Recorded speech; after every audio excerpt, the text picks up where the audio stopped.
নামনি সোণহিৰ জলবিদ্যুৎ প্ৰকল্পকে ধৰি বৃহৎ নদী বান্ধ বন্ধৰ দাবীৰ ধেমাজি জিলা ছাত্ৰ সন্থাৰ আজি বিশাল সত্যাগ্ৰহ। মই বৰ্তমান উপস্থিত আছোঁ ধেমাজি সদৰত। দেখা গৈছে ধেমাজি সদৰৰ মাজমজিয়াত সদৌ ধেমাজি জিলা ছাত্ৰ সন্থাৰ উদ্যোগত যি মিথ্যাচাৰী বিজেপিৰ বিৰুদ্ধে নামনি সোণহি জলবিদ্যুৎ প্ৰকল্প নিৰ্মাণ বন্ধ কৰাৰ দাবীত এয়া উত্তাল প্ৰতিবাদ। আমি ইয়াতে দেখাব বিচাৰিছোঁ, মোৰ ভিতৰত আছে হিৰোমনে দেখাব। ইয়াতে আচলতে ৰাইজৰ জীৱন আৰু সম্পত্তি খেলা কৰা বন্ধ কৰক, বিশেষজ্ঞ সমিতিৰ পৰামৰ্শ কাৰ্যকৰী কৰক, বাংলবী হুঁচিয়াৰ নামনি সোণহি জলবিদ্যুৎ প্ৰকল্পৰ নিৰ্মাণ সংস্থা হুঁচিয়াৰ আদি দাবীত উত্তাল প্ৰতিবাদ কৰা হৈছে। আমি যিহেতু এক কাৰ্যসূচীত উপস্থিত আছোঁ, ইয়াতে বিভিন্ন প্ৰতিবাদীয়ে ইয়াতে দেখা গৈছে যে প্ৰতিবাদত উত্তাল প্ৰতিবাদ কৰা দেখা গৈছে ধেমাজি সদৰ মাজমজিয়াত। ইয়াতে বহু লোক অংশগ্ৰহণ কৰিছে। আমি ইয়াতে এগৰাকী তেখেতলোকৰ জিলা সভাপতিৰ ওচৰলৈ যাম। আমাৰ সভ্যতা সংস্কৃতি ধ্বংস কৰিব পৰা, আমাৰ বান্ধৰ নামনি অঞ্চলৰ ৰাইজৰ জীৱন আৰু সম্পত্তি ধ্বংস কৰিব পৰা বৃহৎ নদী বান্ধ বন্ধৰ দাবীত আমি সদৌ অসম ছাত্ৰ সন্থাৰ আহ্বানত আমি সদৌ ধেমাজি জিলা ছাত্ৰ সন্থাৰ সত্যাগ্ৰহ কাৰ্যসূচী ৰূপায়ণ কৰিছোঁ। আৰু কাৰ্যসূচীৰ জৰিয়তে এটা কথা স্পষ্টভাৱে এখন চৰকাৰক আমি জনাই দিব বিচাৰিছোঁ যে আমি উন্নয়নৰ বিৰোধী নহয়, ছাত্ৰ সন্থা আমি উন্নয়নৰ বিৰোধী নহয়, কিন্তু উন্নয়নৰ নামত যি উন্নয়নে আমাৰ সভ্যতা সংস্কৃতি ধ্বংস কৰিব, আমাৰ জীৱন আৰু সম্পত্তিৰ নিৰাপত্তা অনিশ্চিত দিশলৈ ঠেলি দিব, সেই উন্নয়নৰ পক্ষপাতি আমি নহয়, সেই কথা স্পষ্ট। আমি সেইকাৰণে যিসমূহ বৃহৎ নদী বান্ধৰ আমি ভয়াৱহতা আমি দেখিছোঁ, আৰু সেইকাৰণে আমি বৃহৎ নদী বান্ধ বন্ধৰ দাবীয়ে আজি এই প্ৰতিবাদী কাৰ্যসূচী আমি ৰূপায়ণ কৰিছোঁ। আমি এটা কথা স্পষ্টভাৱে এখন চৰকাৰক আমি জনাই দিব বিচাৰিছোঁ যে এই যি গেৰুকামুখত নামনি সোৱণশিৰি জলবিদ্যুৎ প্ৰকল্প নিৰ্মাণ হৈ আছে, এই প্ৰকল্প ইয়াত সুৰক্ষিত নহয় বুলি বিশেষজ্ঞসকলে কৈ থৈ আহিছে। আৰু বিশেষজ্ঞসকলতকৈ উদ্ধত কোনো নাই, কোনো বিজেপি চৰকাৰ কংগ্ৰেছ চৰকাৰ হ'ব নোৱাৰে। এই বিশেষজ্ঞসকলে কোৱা পৰামৰ্শ তেওঁলোকে আখৰে আখৰে পালন কৰিবই লাগিব। কাৰণ এই থুনুকা পাহাৰত যে বৃহৎ নদী বান্ধ যে সুৰক্ষিত নহয়, সেই কথা ইতিমধ্যে প্ৰমাণ হৈ আহিছে। প্ৰতিবাৰে বাৰিষাত এই পাহাৰৰ পৰা খহি যায়, পাহাৰৰ গা দুৱাল খহি যায়, ডেমৰ গা দুৱাল খহি যায়, বিভিন্ন ধৰণৰ ক্ষয় ক্ষতি তাত হৈছে। এই যে বান্ধ যে সুৰক্ষিত নহয়, সেই কথা ৰাইজে ইতিমধ্যে গম পাইছে। আৰু তাৰ লগে লগে বিভিন্ন বৃহৎ নদী বান্ধৰ যি নামনি অংশত বসবাস কৰা ৰাইজৰ বাৰিষা কালত যি ভয়াৱহ পৰিস্থিতি, সেই পৰিস্থিতি সকলোৱে দেখি আহিছে।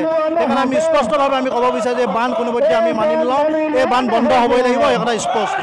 আৰু তাৰ লগে লগে এটা কথা আমি কৈ যাব বিচাৰিছোঁ যে যিটো শাসনলৈ অহাৰ পূৰ্বে বিজেপি চৰকাৰ, এই বিজেপি চৰকাৰ প্ৰধান সভাপতি ৰাজনাথ সিং আৰু অসম বিজেপিৰ সভাপতি ৰঞ্জিত দত্ত, তেওঁলোকে আহি গোগামুখত আহি তেওঁলোকে প্ৰতিবাদী কাৰ্যসূচীত আনি ৰূপায়ণ কৰিছিলে। আৰু প্ৰতিবাদী কাৰ্যসূচীত তেওঁলোকে স্পষ্টভাৱে কৈছিলে যে তেওঁলোকে শাসনলৈ অহাৰ লগে লগে এই বান্ধ বন্ধ কৰিব, সেই কথা স্পষ্টভাৱে কৈছিলে। আৰু তাৰ প্ৰমাণ ইতিমধ্যে ইয়াৰ বেৰত লাগি আছে। আমি সেইকাৰণে তেওঁলোকে স্পষ্টভাৱে আমি তেওঁলোকক মোকলাই দিব বিচাৰিছোঁ, আপোনাৰ ক্ষমতাৰ আগিত ভুল নাযাব। ক্ষমতা সদায় স্থায়ী নহয়, কেতিয়াও স্থায়ী নহয়। আপোনালোকে ক্ষমতাৰ আগিত ভুল নাযাব। আপোনালোকে যি কথা কৈছিলে বানবাসী নামনিবাসী ৰাইজৰ সুৰক্ষাৰ স্বাৰ্থত আপোনালোকে যি পদক্ষেপ ল'ম বুলি কৈছিলে পদক্ষেপ লওক, নহ'লে কিন্তু অনাগত দিনত কিন্তু ৰাইজে আপোনালোক গাদীৰ পৰা উঠাবলৈ কিন্তু কুণ্ঠাবোধ নকৰিব। মিথ্যাচাৰী বিজেপি চৰকাৰৰ বিৰুদ্ধে সৰব সদৌ ধেমাজি জিলা ছাত্ৰ সন্থা, ইয়াতে আমি যিহেতু বিভিন্ন কাৰ্যসূচীত অংশগ্ৰহণ হৈছে, ইয়াতে শ ছাত্ৰ ছাত্ৰীয়ে অংশগ্ৰহণ কৰিছে। আমি তেখেতলোকৰ যোৱা বিচাৰিম হয় বাৰে বাৰে আছুক সমালোচনা কৰা দেখা যায়, কি ক'ব? আছুকটো এটা পক্ষই সমালোচনা কৰিবই, কাৰণ নামনিবাসী ৰাইজৰ জীৱন আৰু সম্পত্তি নিৰাপত্তাৰ স্বাৰ্থত আমি যুক্তিপূৰ্ণভাৱে আন্দোলন কৰিছোঁ। আমি গণতান্ত্ৰিক আন্দোলনৰ বাহিৰলৈ যোৱা নাই, আমি কোনো হিংসাত্মক আন্দোলন কৰিবলৈ। কোনোবাই কৈ দিব যে NSPC ভাঙি দিব লাগে, আমিতো চৰকাৰ নহয় বা আমি প্ৰশাসন নহয় যে NSPC আমি ভাঙি দিবগৈ পাৰিম। সেইকাৰণে আমাক আছুক বহুতে সমালোচনা কৰি সেয়া প্ৰতিপন্ন কৰিব বিচাৰিছে, কিন্তু আছুৱে যুক্তিপূৰ্ণ আন্দোলন আমি আগুৱাই লৈ গৈছোঁ। আমি যুক্তিত আছোঁ, আমি চৰকাৰক বাধ্য কৰাব লাগিব। NSPC বন্ধ কৰিবলৈ হ'লে নামনি জলবিদ্যুৎ প্ৰকল্প, নামনি সোৱণশিৰি জলবিদ্যুৎ প্ৰকল্প বন্ধ কৰিবলৈ হ'লে এইটো চৰকাৰে পাৰিব, প্ৰশাসনে পাৰিব। এইটো আছু কোনো প্ৰশাসন নহয় বা চৰকাৰ নহয় যে আমি গৈ ভাঙি দিম, আমি গৈ তাত কিবা এটা বেয়া কাম কৰি দিম, এইটো নহয়। বহু পক্ষই আছুক সমালোচনা কৰিব পাৰে, কিন্তু আমি যুক্তিপূৰ্ণ সংগ্ৰাম আমি কৰি আছোঁ আৰু কৰি যাম। বৃহৎ নদী বান্ধৰ পৰা পৰিব পৰা প্ৰভাৱ যাতে নামনিবাসী ৰাইজৰ জীৱন আৰু সম্পত্তি যেতিয়ালৈকে নিৰাপত্তা সুনিশ্চিত নহ'ব, আমি সংগ্ৰাম অব্যাহত ৰাখিম। বিভিন্ন সময়ত দেখা গৈছে যে আছুক সমালোচনা বা আছুৰ বিৰুদ্ধে সৰব হোৱা দেখা যায়, কিন্তু এই সময়ত আছু স্পষ্টকৈ বা তেখেতৰ স্থিতি স্পষ্ট কৰিছে যে সদৌ অসম ছাত্ৰ সন্থা বা ধেমাজি জিলা ছাত্ৰ সন্থাই বৃহৎ নদী বান্ধি পক্ষ লোৱা নাই।